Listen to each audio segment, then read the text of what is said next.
بسم اللہ الرحمن الرحیم۔ السلام علیکم۔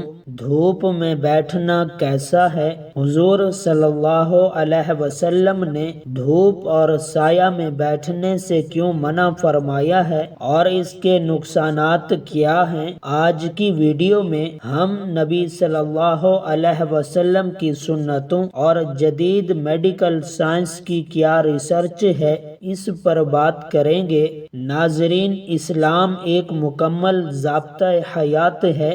زندگی کے ہر پہلو میں اسلام ہماری رہنمائی کرتا ہے۔ یہی وجہ ہے کہ آج 1400 سال گزر جانے کے باوجود پیغمبر اسلام کی تعلیمات نہ صرف مسلمانوں بلکہ ہر انسانی معاشرے کے لیے مشعل راہ ہے۔ جدید سائنس بھی ان تعلیمات سے متاثر ہے اور یہ کہنے پر مجبور ہو گئی ہے کہ انسانی وجود کی سالمیت اسلامی تعلیمات پر عمل پیرا ہونے سے ہی ممکن ہے۔ حضور صلی اللہ علیہ وسلم دائیں جانب رخ بقبلہ ہو کر آرام فرمایا کرتے تھے۔ آج سائنس کہتی ہے کہ دل بائیں طرف ہے۔ اگر بائیں طرف لیٹے تو دل کے امراض پیدا ہونے کا قوی خطرہ ہوتا ہے، کیونکہ بائیں کروٹ لیٹنے سے معدہ اور آنتوں کا بوجھ دل پر پڑتا ہے، جس کی وجہ سے دوران خون اور دل کی حرکات میں کمی پیدا ہو جاتی ہے۔ نیند کے بارے میں تجربات سے یہ چیز واضح ہوئی کہ جن مریضوں کو مسلسل دائیں کروٹ سلایا گیا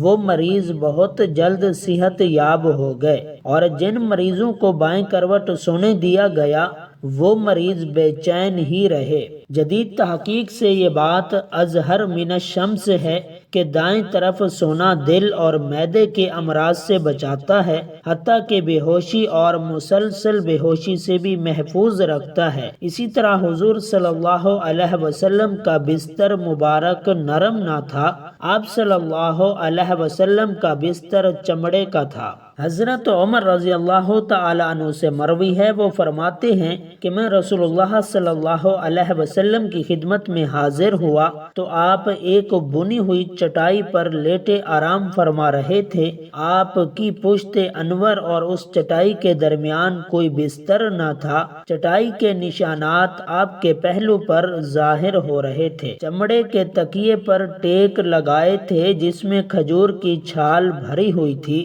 رسول اللہ صلی اللہ علیہ وسلم آرام دہ بستر استعمال نہیں فرماتے تھے۔ آج سائنسی تحقیق نے یہ بات ثابت کر دی ہے کہ آپ کا یہ معمول طبی اصول کے مطابق اور بے شمار فوائد پر مشتمل تھا۔ ماہرین نے اپنی ریسرچ میں آرام دہ بستر کے نقصانات کچھ اس طرح بیان کیے ہیں کہ ایک چست اور چلتا پھرتا انسان جب آرام دہ بستر استعمال کرتا ہے تو اس کے عضلات ڈھیلے پڑ جاتے ہیں، وہ زندگی کے عام معمولات میں سست ہو جاتا ہے۔ بہت زیادہ نرم اور آرام دہ بستر گردے پر بہت برا اثر چھوڑتا ہے، حتیٰ کہ گردے کی نالیوں میں ایک پیچیدہ ورم پیدا ہو جاتا ہے۔ آرام دہ بستر ریڑھ کی ہڈی کو بہت نقصان پہنچاتا ہے۔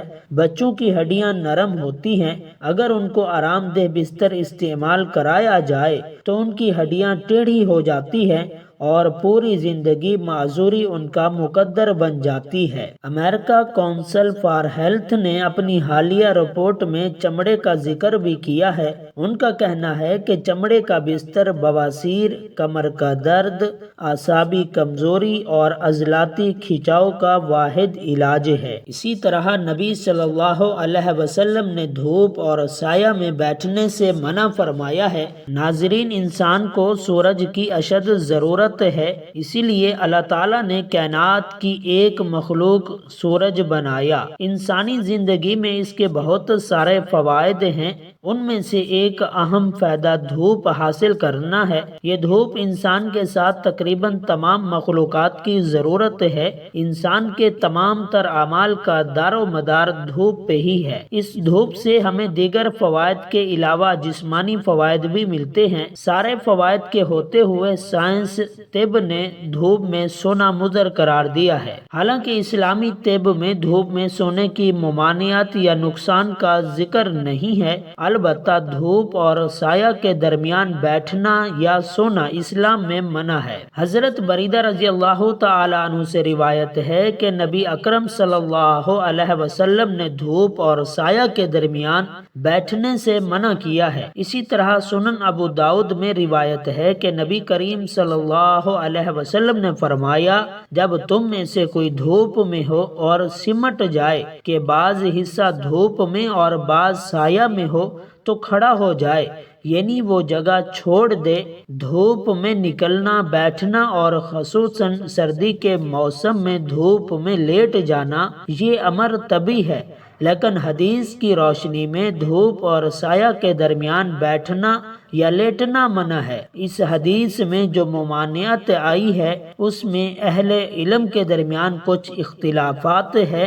راجح بات یہ ہے کہ یہ ممانعت ادب اور ارشاد کے زمرے میں ہے، استراحت پر محمول کی جائے گی، حرمت پہ نہیں، کیونکہ حرمت پر دلالت کرنے کے لیے نص چاہیے۔ گویا دھوپ اور سایہ کے درمیان لیٹنا یا بیٹھنا مکروہ ہے، حرام نہیں ہے۔ آدھا دھوپ میں آدھا سائے میں بیٹھنے کا طبی نقصان یہ بیان کیا جاتا ہے۔ میڈیکل سائنس کہتی ہے کہ اس طرح کرنے سے انسان کے خون کی گردش میں فرق آ جاتا ہے، یعنی جو حصہ دھوپ میں ہوگا اس میں خون کی گردش تیز، جبکہ جو حصہ چھاؤں میں ہوگا اس میں گردش آہستہ ہو جائے گی۔ لازمی طور پر یہ گردش کا دو رخ ہونا انسان کے لیے بیماری کا سبب بن سکتا ہے۔ سبحان اللہ، کیا حکمتیں ہیں فرمان رسول میں۔ جب سائنس کا وجود نہیں تھا تبھی یہ سب بتا دیا تھا۔ ایک روایت میں ہے کہ نبی کریم صلی اللہ علیہ وسلم نے دھوپ اور سائے والی جگہ پر بیٹھنے سے منع فرمایا اور فرمایا کہ یہ شیطان کے بیٹھنے کی جگہ ہے۔ واللہ عالم بالصواب۔ مزید اس طرح کی اچھی ویڈیوز دیکھنے کے لیے چینل کو سبسکرائب کیجئے گا۔ ملتے ہیں نیکسٹ ویڈیو میں، تب تک کے لیے اپنا اور اپنے پیاروں کا خیال رکھیے گا۔ اللہ حافظ۔